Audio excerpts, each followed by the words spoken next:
Hi there, folks. Nice to see you. My name's Dustin Cormier, and I am an astrologer on the channel How to Rock Astrology. It's a pleasure to see you all here today. Today I'm going to be talking about the differences between what I like to call Jyotish, Vedic astrology, versus the typical Western model of doing astrology. I'm talking about Vedic astrology versus Western. Thank you so much for coming. Now, let's start off. Essentially, the nature of our session today, we're going to be talking about what Vedic astrology essentially can bring to Western astrology.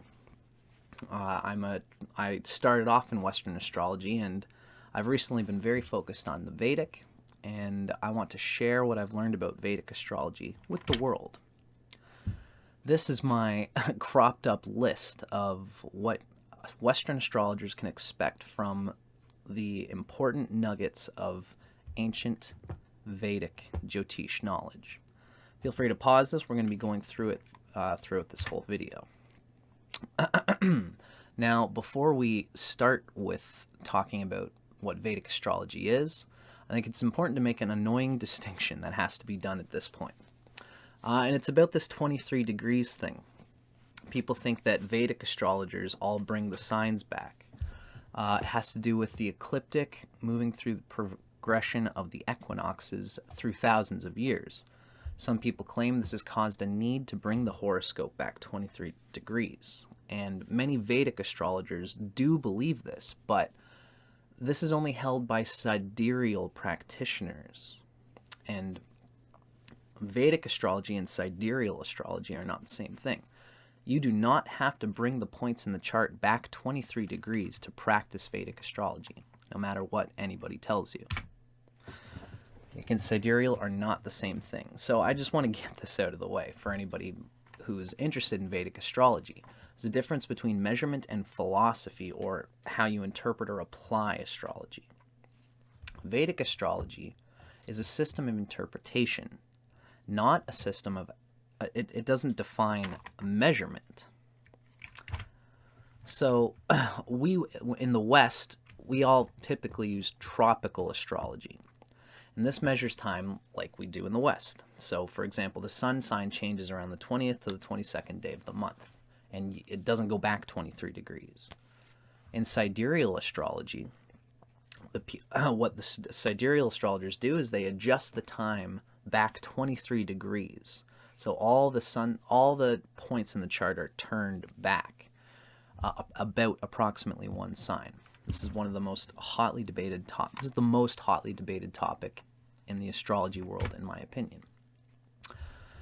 For most tropical astrologers, for example, if somebody is born October 12th, then they are a Libra sun. And this is what I practice, right?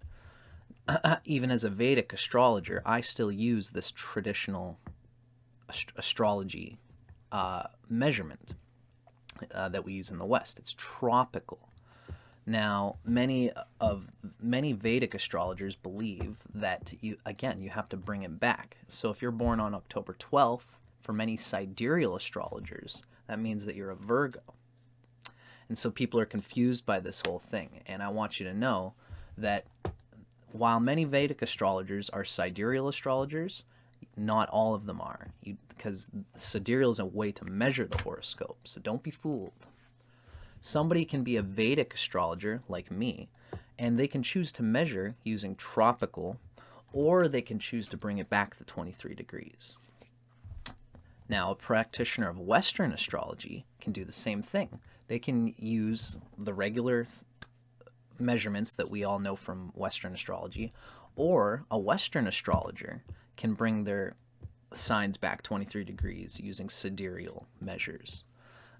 There is a growing group of Western sidereal practitioners out there. Now, for myself, I'm a Vedic astrologer. I use tropical measurements. I'm a tropical Vedic astrologer. I do not bring the points back in the chart 23 degrees. You don't need that to practice Vedic philosophy applied to astrology, because Vedic is a philosophy, not a measurement. So it's the sidereal chart that you should differentiate. Glad I got that out of the way. So now that we've established that a tropical Vedic astrologer uses the same measurements as most Western astrologers, so then what is the difference between a Vedic astrologer and a Western astrologer?